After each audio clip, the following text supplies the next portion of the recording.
And we're live in the Turks and Caicos. I'm Julian Rogers, and an opportunity for a high-level conversation with the President of the African Development Bank, Dr. Akinwumi, I want you to get that right, Dr. Akinwumi Adesina. And that's my best Nigerian. Doctor, welcome. Thank you very much, and you pronounced that so nicely.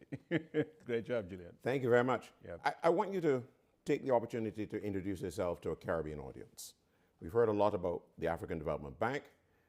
I don't think we've heard a lot about you. But tracking your work over the last period of time, particularly as head of the bank, you're now in your second term. Introduce yourself to Caribbean people. Well, first and foremost, let me say, Julian, I'm delighted to be in the Caribbean. I love the Caribbean. I love the Caribbean music, the cuisine.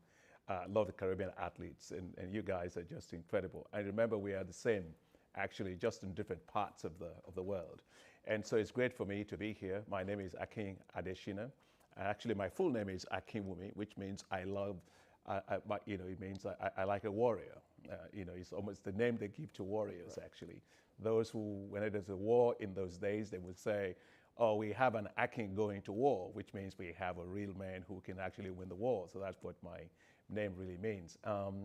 And actually, I'm here in the Caribbean for to give a lecture, which is Dr. Demas' 52nd anniversary lecture.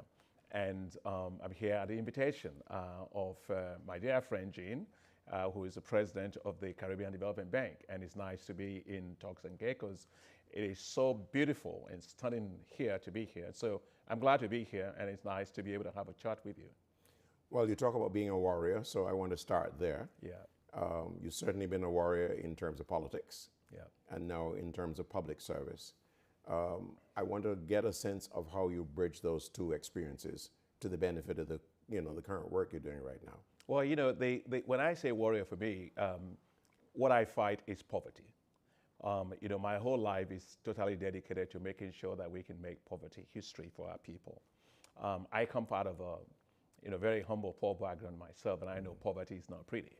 And so all through my career, it's how do we make sure that we accelerate development for people, because people have waited quite a lot of time. So I don't have patience for underdevelopment. So even as president of the African Development Bank, my whole focus is to make sure that we fast track people's access to water, to sanitation, to electricity, to good jobs, and to access to finance and a decent living quality of life. I want people to develop with pride. So all I do is basically that every single day.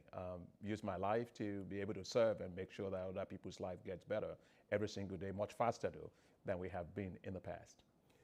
You spend a lot of time in the area of agriculture. Mm-hmm. You talk about poverty now, and I want to get a sense now of, at a time when we're talking about food security, particularly now a hot topic here in the Caribbean, but definitely a worldwide concern. Your experience in that sector and its impact, as you see it, on what the challenges are today? It's so interesting. You need fuel for your car, right? You need gas to be able to cook things, but you actually need food for your body, So there's no human being that can exist without food. So I always like to say that the biggest industry in the world is the food and agriculture business, right?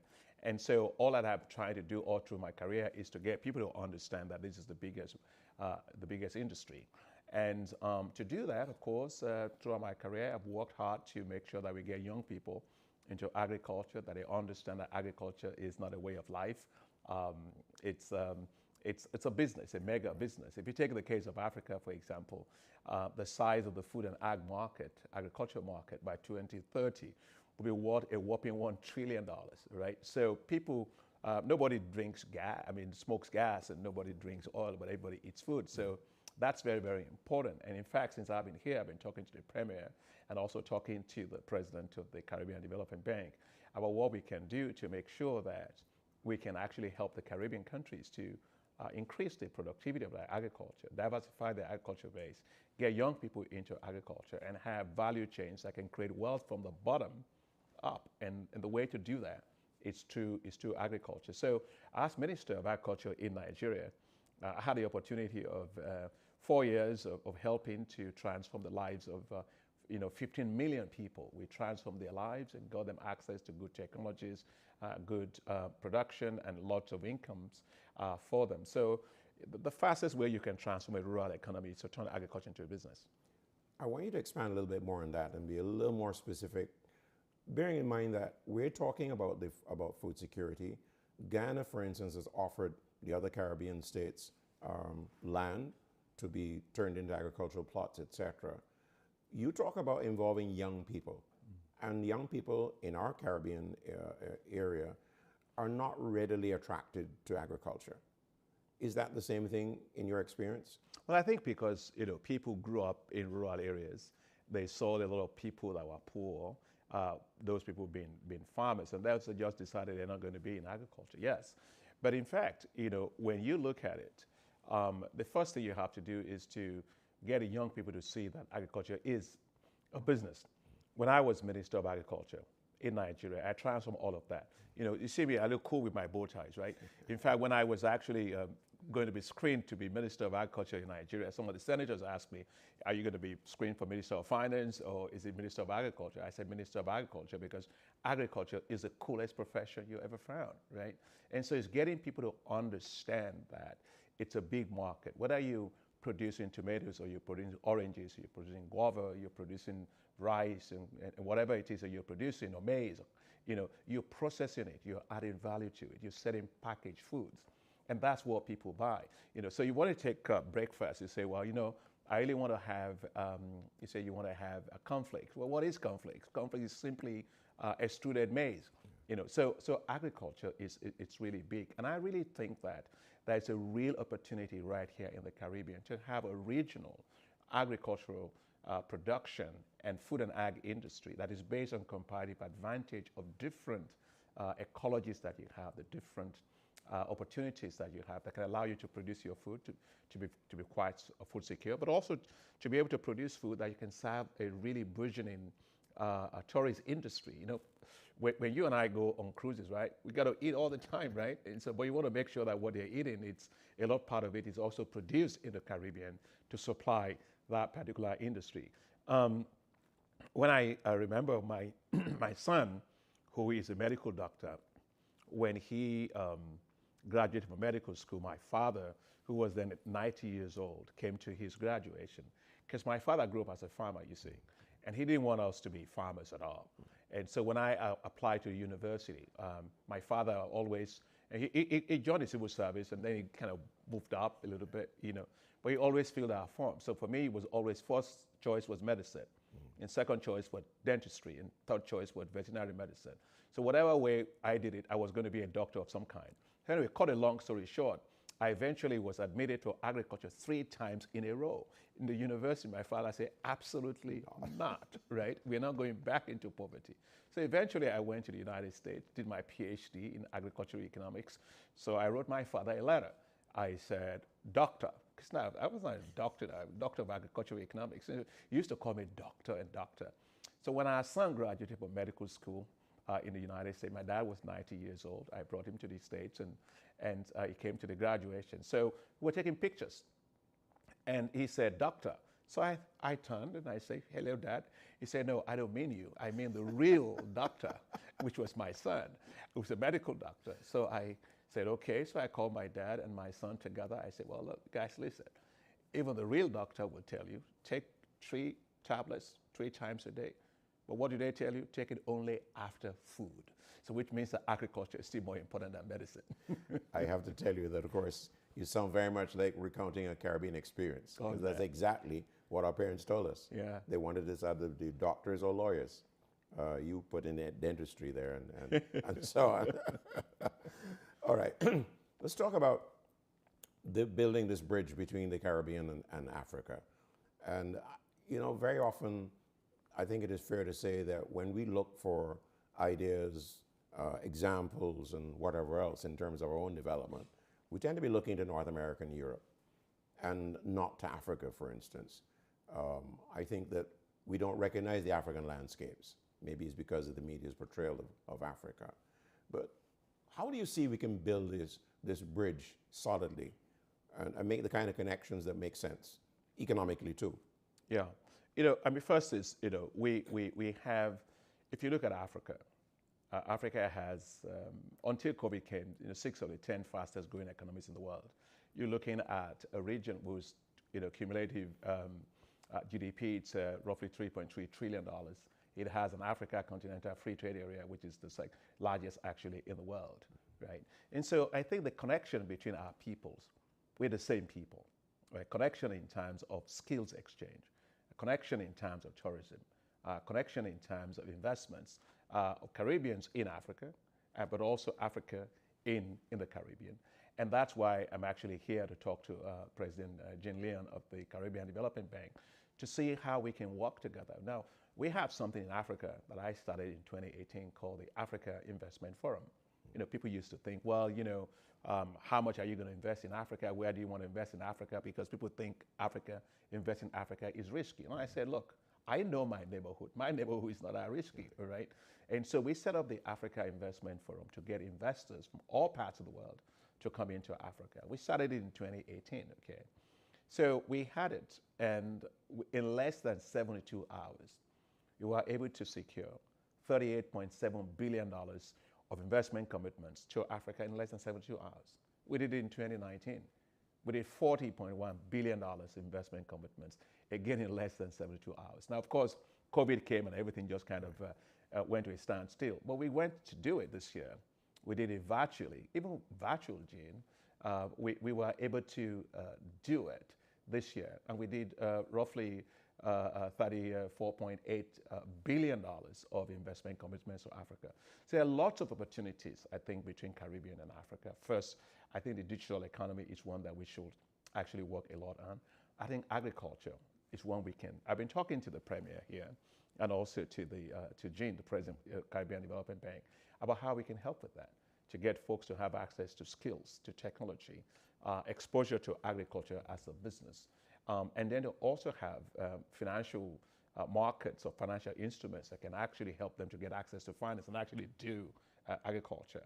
But also I see a lot of opportunities, of course, in the educational sector.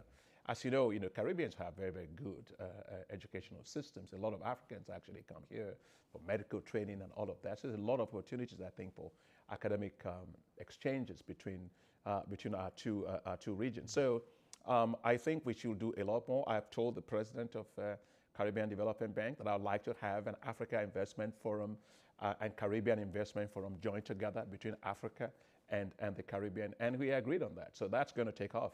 So I'm really excited about that. So in essence, you will change the paradigm where the foreign direct investment is now coming from a fresh new source. Absolutely, yes. And that's good for you in terms of diversification. That's also good for Africa. But also I think that that connection, that historical connection, is something that we've got to really build a lot of. Yeah. As you talk about that, I'm reminded of a comment from Antigua and Barbuda's Prime Minister Gaston Brown. And I'm quoting him here: "We have global bargaining power, but only we use it if only we use it effectively. Trade, investment, financial partnerships, and the new focus points of relations between Africa and the Caribbean are very valuable that he points out." One of the things that keep coming up again and again, even as you talk about trade, is the matter of communication. You talk about virtual, but one of my best friends, Alame Motley, keeps saying, why don't we have ships going between the Caribbean and Africa and states, and also airlines? What's holding us back? What I think is that people don't realize what the economic opportunities are, right? And so they tend to be limited to what they're used to. But as I explained to you, the opportunities in Africa and the Caribbean are quite limitless. I mean, if you have investors that want to come into Caribbean, they'll say, well, we don't know it very well. We think the risk is very risky. We're not very comfortable. The risk premium is quite high. And the same also goes for Africa. Well, look, as an African, I come into the Caribbean. I feel totally at home, right? And you feel totally at home in Africa. So I think that risk perception it's one that we can bring down a lot. Secondly, is that we need to actually get our business communities to co-invest in different parts. So it's actually a joint investment, which I think it's very, very important. Now, if you take a look at the tourism industry, a lot of folks actually come to to the Caribbean. Okay, they go right through it and they leave. But what I want to see is not that. What I want to see is you actually tour, you come to the Caribbean. We have the Africa Caribbean Investment Forum. You actually stay, understand the Caribbean, see the opportunities in Caribbean, and actually invest in the Caribbean. And of course, vice versa in Africa. So I think it's this joint partnership that will open opportunities for knowledge, for information, for awareness of what those investment opportunities are in both sides of the world. And I think people should take advantage of that. I want to go back to some of your early work, particularly in your first term as the president of the bank, where you had your famous 5 Ps. Yeah, high fives. Your high fives, sorry. Electrifying industrialization, integrating and improving the quality of life. Obviously, based on what you said earlier, is the targeting of reducing poverty, et cetera, in Africa. I want you to talk more about that experience and how that is relevant to our own development. Oh, absolutely. You know, because I came out of poverty myself, I'm very aware that we need to move quickly in dealing with things. So I'm a more result-oriented person. So when I was Minister of Agriculture in Nigeria, my work reforms impacted on 15 million farmers in less than 4 years, in just about 4 years. So as president of the African Development Bank, I came in and I said, well, let's have a very focused way on dealing with challenges that face Africans. And my way of dealing with issues is not a very complicated econometric model. I kind of write down the things I don't like, and I say, I don't like this, I don't like this, and I do the opposite. It's that simple. So I found that Africans, a lot of Africans don't have access to electricity. Then we've got to have electricity. They don't have access to food security. Then we must have food security. So we came up with these high fives, which is to light up and power Africa, which is electricity. The other one is to feed Africa. The third is to industrialize Africa. The fourth is to integrate Africa. And the fifth one is to improve the quality of life of the people of Africa. Now, in the last 5 years, actually now 6 years that we've actually run the programs, we've invested heavily in all of these areas. And in that period, our work has impacted on the lives of 335 million people. Just think of it, right? If I pick some of it, you look at electricity, for example, we have well over 21 million people that now have access to electricity as a result of our investment. You've got 76 million people that have access to agricultural technologies to have food security as a result of our investment. We got 12 million people that have access to finance through our invested companies. We've got 69 million people with access to improved transport as a result of our investment, and well over 50 million people with access to improved water and sanitation. So these high fives, it's almost as if you're greeting somebody, but in fact, it's pretty cool.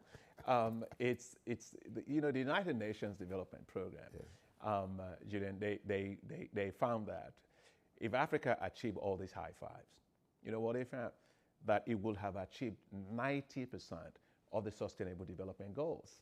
And it will have achieved 90% of the Agenda 2063, which is the Africa we want of the African Union. So the African Development Bank is at the forefront of accelerating Africa's development. And these high fives are, in fact, the accelerators of Africa's development. So, as I said to you, I'm pretty impatient with underdevelopment. And so I think we're doing well. So, giving a high five mark, what would it be? Well, the first high five.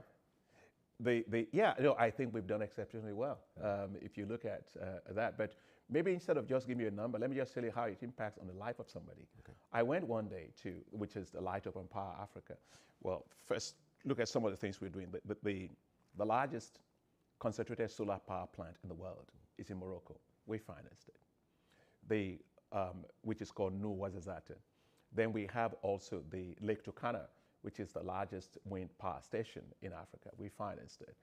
We financed in the Benban power stations, which are big 3,000 megawatts in Egypt. We financed in that.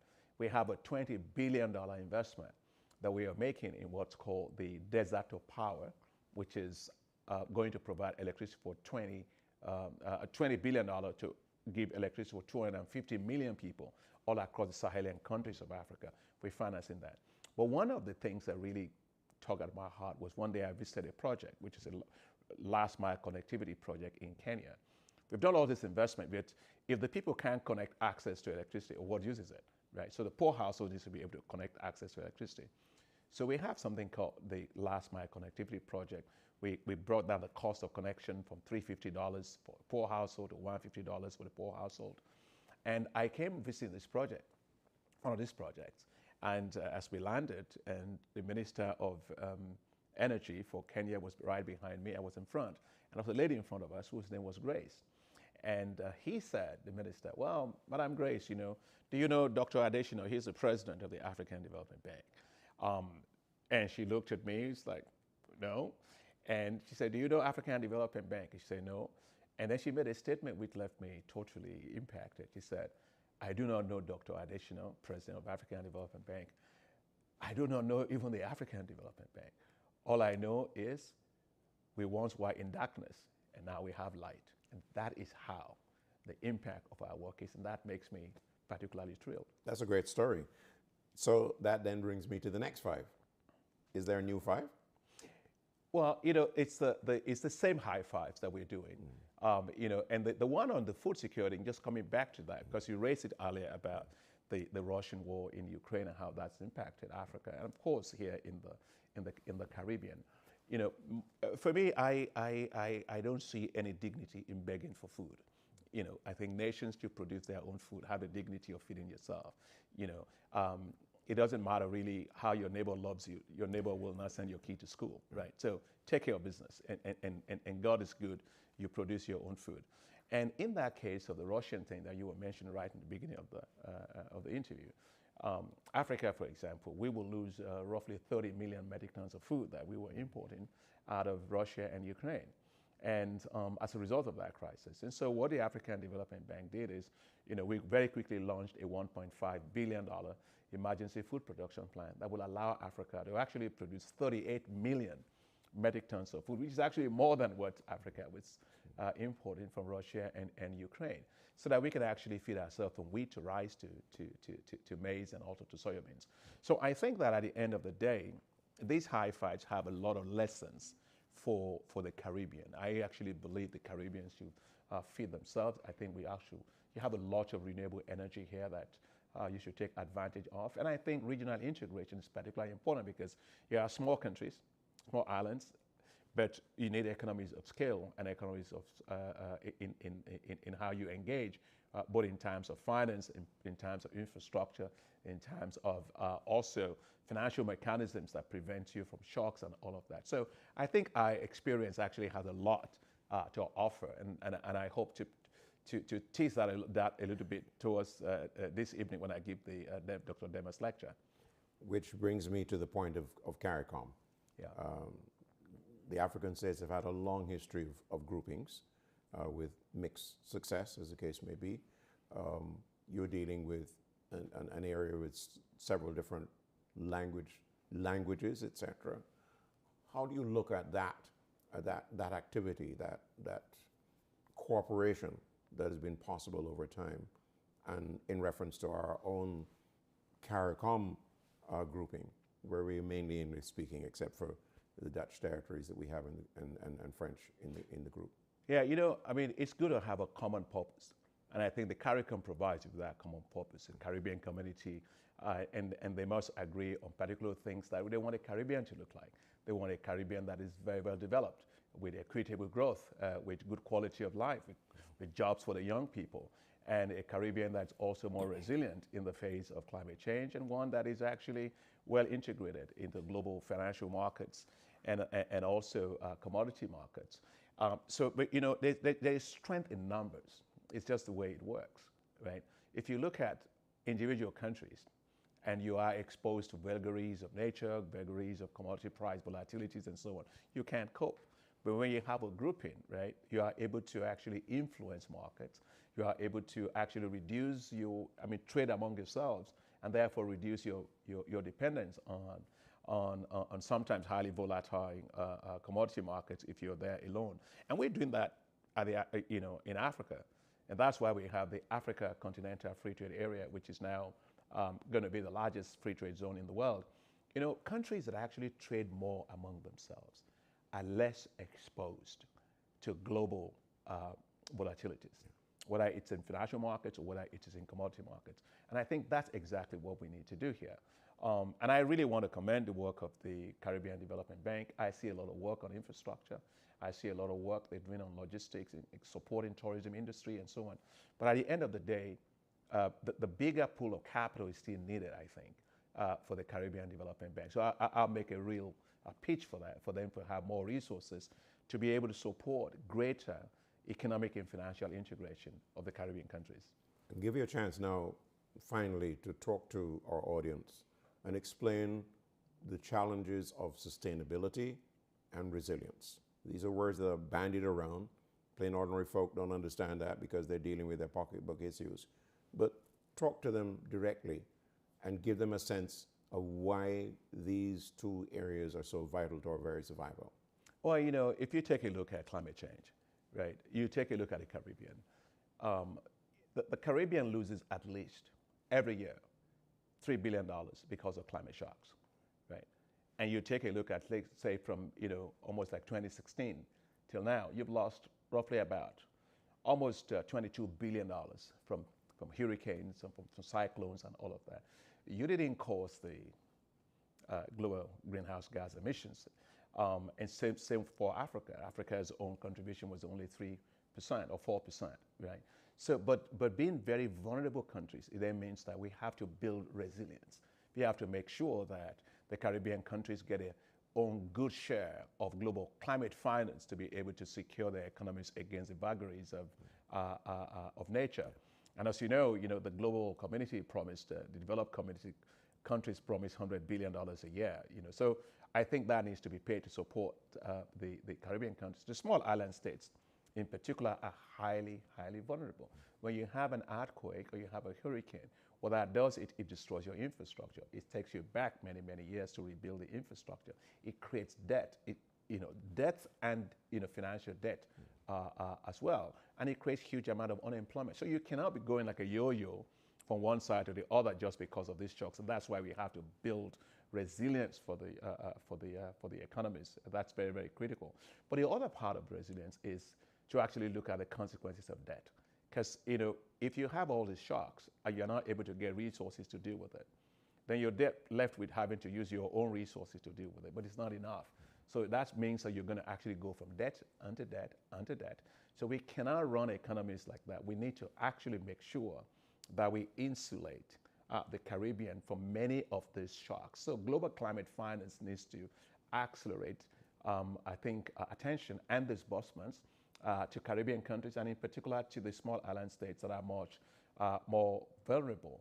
And in the case of Africa, we decided that we need to also make sure that we have financial buffers.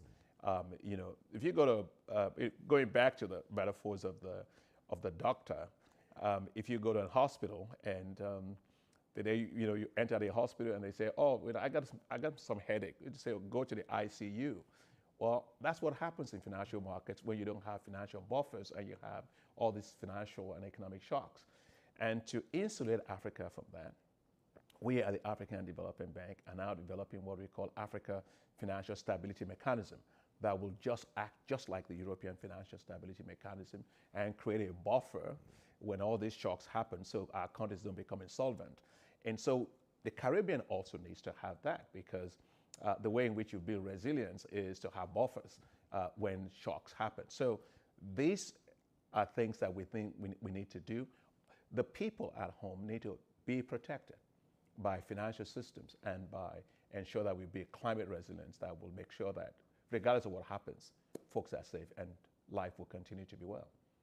Dr. Adesina, thank you very much for joining us. Thank you. Welcome again to the Caribbean as guest of the Caribbean Development Bank, and please enjoy your stay. I certainly will. Thank you very much. Thank you.